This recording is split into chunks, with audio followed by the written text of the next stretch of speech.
అనవసరంగా చేయబాకన్నాయా అని చెప్పు. ఇప్పుడు బెజవాడలో రోడ్ల మీద నీళ్లు వచ్చినాయండి, లేదా గుంటూరు రోడ్ల మీద నీళ్లు వచ్చినాయి కుండపోత వర్షానికి. పొద్దునికి లేచేటప్పుడు నీళ్లు లేవు. ఇక్కడ కూడా అమరావతిలో కూడా అంతే, పొద్దున పూటలు నీళ్ళు వచ్చినాయి, అదే రాత్రి నీళ్ళు వచ్చి ఉంటాయి, పొద్దునే పక్కకు పోయి ఉంటాయి పొలాల్లోకి.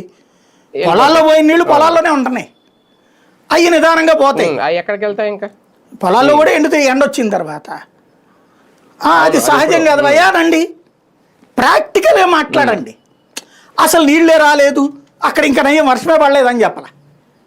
వర్షం పడితే నీళ్లు రావా, నీళ్లు పడ్డప్పుడు నిలవ్వా, ఆ తర్వాత పోతాయి కదా. టోటల్గా రాజధాని కంప్లీట్ అయ్యాక ఆ డ్రైనేజ్ సిస్టమ్ వస్తుంది. ఈ లోపు అదేదో 3 కాలువలు కడతాము, ఆ 3 కాలువలు వెనిస్ నగరం లాగా అటు ఇటు చెట్లు పెంచుతాం, ఒక 20-30 పార్కులు పెడతాం.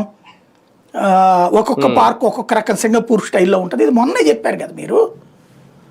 ఆ మాట కమిటీ ప్రతిదానికి దబాయించొద్దు. నేను అనేది ఏంటంటే, అమరావతి మీద విషపూరిత ప్రచారం అవతలోడికి మంట ఉంటుంది, వాడిని తిట్టే సందర్భంలో నువ్వు నాశనం చేసుకుంటున్నావు అనవసర ప్రచారం చేసి.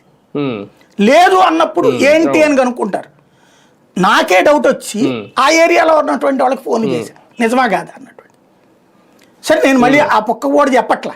ఇప్పుడు ఎక్కడే ఎందుకు మన కళ్ళ ఎదురుకుండా 40-50 ఏళ్ల క్రితం పుట్టినట్టు. నేను ఎప్పుడు ఇంటర్మీడియట్ చదివే రోజుల్లో మా స్కూల్ క్లాస్మేట్ వలన నాకు ఈ హైవే తెలుసు. ఏది